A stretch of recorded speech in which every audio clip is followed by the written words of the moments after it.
Hi everyone, कैसे हैं सभी लोग। आई होप सब अच्छे होंगे। स्वागत है आपका एक बार फिर से साइंस 24/7 पे। मेरा नाम है शिखर सिंह और जैसा कि आप लोगों को मालूम पड़ ही गया होगा कि आपके प्रैक्टिकल एग्जाम्स की डेट आ चुकी है। मतलब 1 जनवरी 2024 से 15 जनवरी के बीच में आपके प्रैक्टिकल एग्जाम्स खत्म हो जाएंगे, क्योंकि 15 फरवरी से आपका क्या रहता है कि भाई जो थ्योरी बेस्ड एग्जाम है वो स्टार्ट हो जाते हैं। हालांकि शुरू में आपके नॉर्मल एग्जाम्स होते हैं, जैसे लैंग्वेज एग्जाम्स हो गए। आपके जो प्रॉपर एग्जाम्स है ना, वो स्टार्ट होते हैं मतलब वही 25-26 फरवरी के आसपास।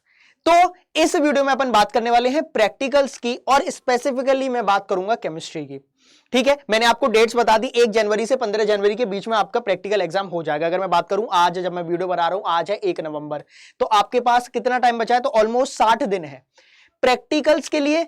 इतना टाइम इंपॉर्टेंट नहीं है। प्रैक्टिकल को मैं या फिर हम लोग मिलके सिर्फ 2 या 3 दिन मैक्सिमम देने वाले हैं ना, और 2 या 3 दिन में अपन पूरा प्रैक्टिकल वाली चीजें खत्म कर लेंगे। आज मैं बहुत बेसिक चीजें बताऊंगा कि कैसे आपको वो 30 नंबर मिलेंगे, कहां कहां आपको अपना मतलब एफर्ट मारना है कि हाँ, यहां अगर मैंने इसको ठीक कर लिया तो मेरे प्रॉपर नंबर आ जाएंगे।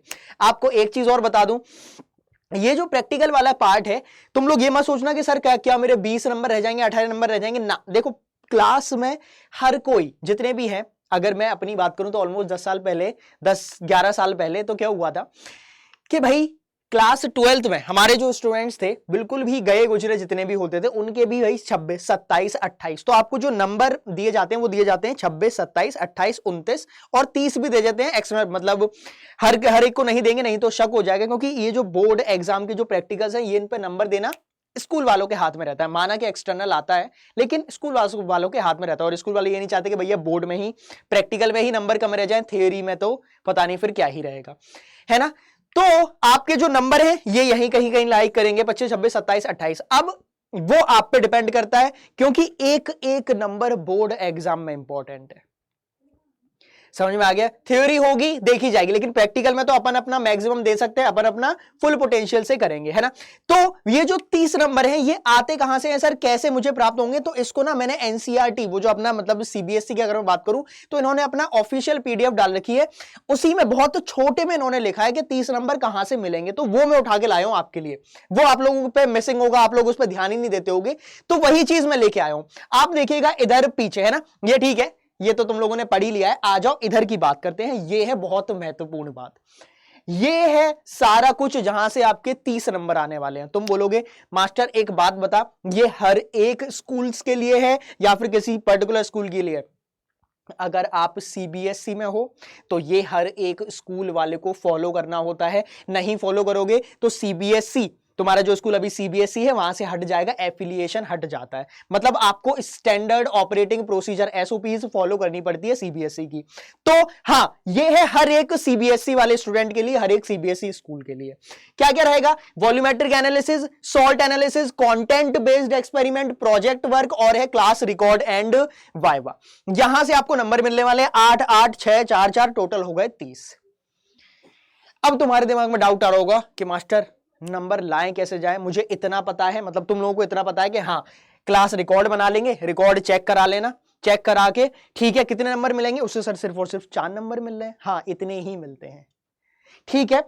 आते हैं प्रोजेक्ट वर्क पे। प्रोजेक्ट वर्क कुछ कुछ स्कूल्स में अलग अलग होता है। जैसे हम, अगर मैं अपने की बात करूं, हमारे में मतलब मैं अपने टाइम की बात कर रहा हूं, तो प्रोजेक्ट वर्क में यहां हो जाता था इंटरनल असेसमेंट। वो लोग प्रोजेक्ट वर्क को इंटरनल असेसमेंट बोल देते थे। मैं ये नहीं कह रहा कि तुम्हारे में भी इंटरनल असेसमेंट से ही यहां पे नंबर मिलेंगे। अब कुछ भी हो सकता है। वो क्या करेंगे कि वो तुम्हारा ओवरऑल एनालिसिस के भैया हाँ, ये बच्चा टाइम से आता है, एक भी क्लास मिस नहीं करता, एब्सेंट नहीं होता, तो आपको उस बेसिस पे भी यहां पे नंबर दे दिए जाते हैं। समझ आया? और उसके बाद जब आप प्रैक्टिकल मतलब प्रैक्टिकल एग्जाम स्टार्ट होगा, तो आपको एक शीट दी जाती है, और उस शीट में आपको 2 प्रैक्टिकल्स लिखने होते हैं। 2 प्रैक्टिकल लिखने हैं ना, और वो प्रैक्टिकल आपने कैसे लिखे हैं, पूरा सही लिखा है या नहीं लिखा है, वहां पे आ जाता है आपका कंटेंट बेस्ड एक्सपेरिमेंट। मतलब लिख के आपने वो प्रैक्टिकल, कोई भी आ सकता है, कोई भी प्रैक्टिकल आ सकता है ना। मैं प्रैक्टिकल अगर तुम लोग बोलोगे तो कमेंट बॉक्स में बता देना, एक एक प्रैक्टिकल मैं करा दूंगा। मतलब एक एक प्रैक्टिकल मैं यहां पे समझा दूंगा कि कैसे क्या करना है, अगर तुम लोग बोलोगे तो, है ना। तो वो चीज आप कमेंट बॉक्स में बता दिएगा। अभी बात करते हैं कि मार्क्स कहां से मिलेंगे। तो एक तो मैंने आपको बता दिया क्लास रिकॉर्ड एंड वाइवा से। देन प्रोजेक्ट वर्क हो गया जिसमें आपका वेरियस कैटेगरीज में आ जाएगा। इंटरनल असेसमेंट हो सकता है, तुम्हारा बिहेवियर कैसा है वहां सब पे भी डिपेंड करता है आपका प्रैक्टिकल। ध्यान रखना आपका बिहेवियर कैसा है उस पर भी ये चीजें डिपेंड करती हैं। देन उसके बाद कंटेंट बेस्ड एक्सपेरिमेंट मैंने आपको बता दिया, आप जैसा दिखाओगे अपना पेपर जैसा लिखोगे वैसा आपको मिल जाएगा। उसके बाद दो चीजें बचती हैं, volumetric analysis and then salt analysis. इसमें यहां पे ये दोनों मैं आपको अभी नेक्स्ट स्लाइड में दिखाऊंगा कि कैसे क्या करना है। बाकी आप लोग मुझे एक बार कमेंट बॉक्स में बता देना कि इसका आपको डिटेल्ड एक्सपेरिमेंट अगर चाहिए रहेगा तो बता देना, मैं अलग अलग करके हर एक टॉपिक पे डिटेल्ड करा दूंगा, क्योंकि मैंने पिछली साल कराया था, अभी शायद इस चैनल पे आपको नहीं मिलेगा। अगर आप बोलोगे तो मैं उसको अलग अलग वीडियो की फॉर्म में एक्सपेरिमेंट के थ्रू आपको हर एक करा दूंगा। लेकिन इस वीडियो में अपन पर्टिकुलरली मार्क्स की बात कर रहे हैं। तो ये डिटेल्ड एक्सपेरिमेंट आप लोग मुझे कमेंट बॉक्स में बताइएगा कि हाँ सर एक एक एक्सपेरिमेंट कराने, क्योंकि मुझे पता है कौन कौन से टॉपिक्स आते हैं।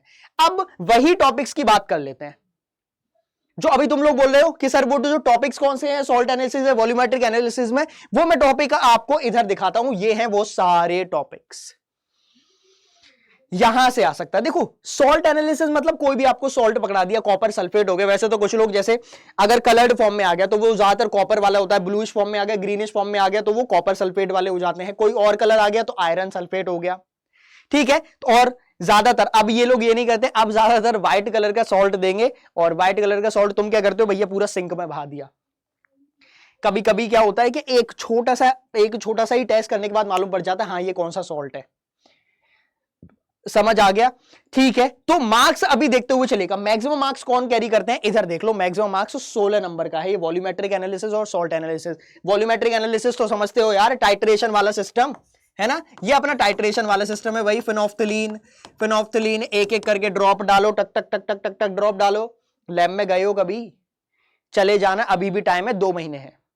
एक्सटर्नल आएगा, जब स्कूल्स में आएगा वो तुम्हें लैब के सामने खड़ा कर देंगे, जब तुम्हारे हाथ कपेंगे, अरे भैया वो बोलेगा ब्यूरेट उठाओ, ब्यूरेट क्या है, तुम भैया ब्यूरेट बोलोगे, वो पता नहीं तुम टेबल उठा के ले आओगे।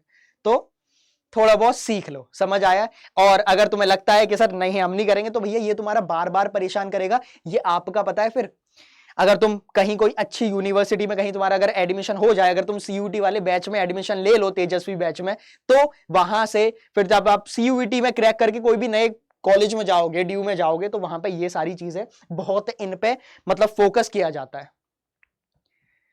तो केमिस्ट्री अगर आपको अपने से जोड़ के रखनी है तो भैया प्रैक्टिकल्स तो आने चाहिए। बाकी इन टॉपिक्स का, ये सारे टॉपिक्स हैं आपको क्या क्या है, सरफेस, केमिकल, इन सब में से आप कर सकते हैं। Preparation of inorganic compounds, organic compound, तो कुछ भी दे सकता है। ये भी इंपॉर्टेंट है।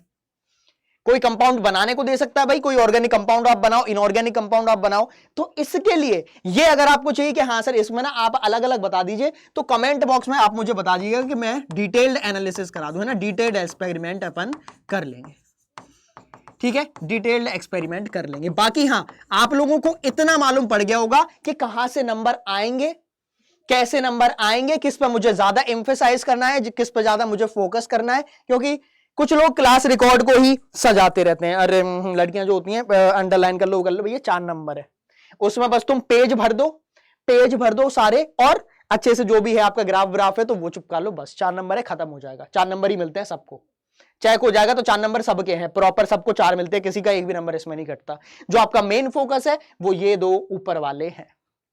क्लियर है। वॉल्यूमेट्रिक एनालिसिस टाइट्रेशन आपने अपनी लैब में करा होगा, अगर नहीं करा है तो प्लीज फिर से जाके कर लीजिए, एक बारी मैम से या फिर जो भी सर है उनसे पूछ लीजिएगा। और सॉल्ट एनालिसिस में सॉल्ट के अलग अलग वो होते हैं, अलग अलग लेवल होते हैं कि अच्छा स्टेप 1 ये है, फिर नेक्स्ट वो, ठीक है। सॉल्ट एनालिसिस के लिए मैं वही बोल रहा हूं कि अगर आपको चाहिए कि हर एक मैं कंपाउंड का सॉल्ट एनालिसिस कराऊं तो प्लीज आप कमेंट बॉक्स में बताइएगा। बाकी आई होप कि आपको यह चीज क्लियर हो गई होगी कि कहां से क्या करना है, कहां से कितने नंबर आएंगे प्रैक्टिकल एग्जाम में से। मैंने आपको बता दिया 1 से 15 के बीच में, 1 से 15 जनवरी के बीच में आपको प्रैक्टिकल एग्जाम हो जाएगा। ज्यादा टाइम है नहीं, क्योंकि अपन को थ्योरी पे ज्यादा फोकस करना है, प्रैक्टिकल तो यार होते रहेंगे, ठीक है। तो ये थे पॉइंट्स कहां से आपके नंबर आने वाले हैं। इंपॉर्टेंट है वॉल्यूमेट्रिक एनालिसिस, टाइट्रेशन एक बारी आप लैब में अभी जाके मतलब हाल फिलहाल में जाके कर लीजिए। और ये जो मेरा सॉल्ट एनालिसिस है इसमें आप बताइएगा, मैं अगर आप बोलोगे तो मैं इसका अलग से हर एक सॉल्ट का एनालिसिस एक्सपेरिमेंट करा दूंगा। ठीक है, आई होप कि आपको ये वीडियो मदद करेगी। अपने दोस्तों के साथ भी साझा करिएगा, शेयर करिएगा, ताकि उनको भी मालूम पड़े कि कैसे क्या बोर्ड एग्जाम में प्रैक्टिकल होने वाले हैं। मिलते हैं ऐसी ही एक और अगली वीडियो के साथ। अपना प्यार बनाए रखिएगा। अगर अच्छा लगा, चीजें क्लियर हुई हो तो कमेंट बॉक्स में अपना प्यार दीजिएगा। मिलते हैं अगले सेशन में। Thank you so much. Bye bye.